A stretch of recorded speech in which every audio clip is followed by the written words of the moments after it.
TNPSC group 1 answer key தான் பார்க்க போகிறோம். பொறுத்துக. சரத்து 257 ஏ 42வது திருத்தச் சட்டம். சரத்து 131 உச்ச நீதிமன்றம்.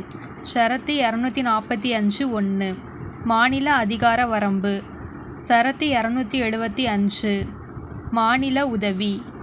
5341 சரியான இணையை தேர்வு செய்க. 2 மற்றும் 4 சரி. 10ஆம் நிதிக்குழு திரு கே.சி. பந்த். 9ஆம் நிதிக்குழு திரு என்.கே.பி. சால்வே.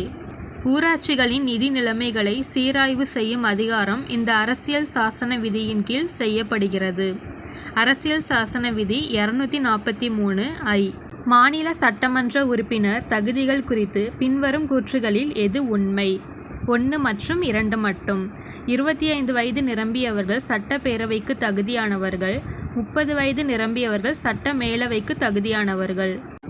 சென்னை மாகாண சட்டப்பேரவை டேஸ் சட்டப்படி உருவாக்கப்பட்டது. இந்திய அரசு சட்டம் 1919. கீழ்காணும் வரவு செலவு திட்டத்தினுடைய இயற்றலின் நிலைகளை ஏறு வரிசைப்படி ஒழுங்குபடுத்துக. துறைகள் குழுக்களின் ஆய்வு. மானிய கோரிக்கை மீதான வாக்கெடுப்பு.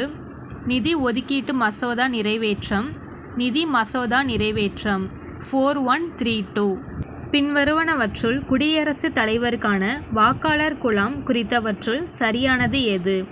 மக்களவை மற்றும் மாநிலங்களவைக்கு தேர்தல் மூலம் தேர்ந்தெடுக்கப்பட்ட உறுப்பினர்கள் மற்றும் மாநில மற்றும் யூனியன் பிரதேசங்களுக்கு தேர்ந்தெடுக்கப்பட்ட சட்டமன்ற உறுப்பினர்கள். கூற்று. உறுப்பு 51 ஏ ஆனது வெளிப்படையாக அரசிற்கு அடிப்படை கடமைகளை விதிக்கவில்லை. காரணம்.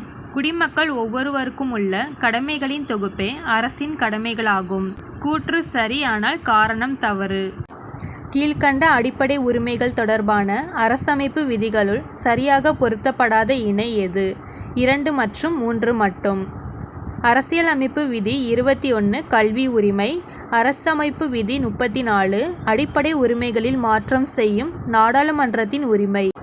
மாநிலங்களின் ஒன்றியம் என்ற சொற்றொடரில் இடம்பெற்றுள்ள ஒன்றியம் என்ற சொல் டேஸ் நாட்டின் அரசியல் அமைப்பிலிருந்து எடுத்தாள பெற்றுள்ளது. கனடா அரசியல் அமைப்பு. பொருத்தமான ஜோடிகளை தேர்வு செய்க. 1 மற்றும் 3 மட்டும்.